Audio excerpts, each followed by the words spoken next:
Hello everyone, in this video I'll show you how to switch off Realme C65.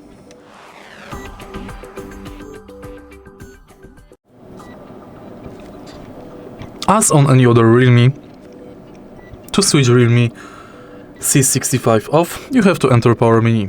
To do it, press and hold power button. If after pressing and holding power button you enter digital assistant, press and hold power button and volume up button.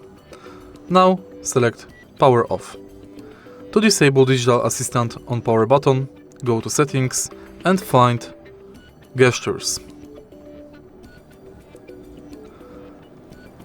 Find power button and switch it to power menu. If you find this video helpful, please leave like, comment and subscribe.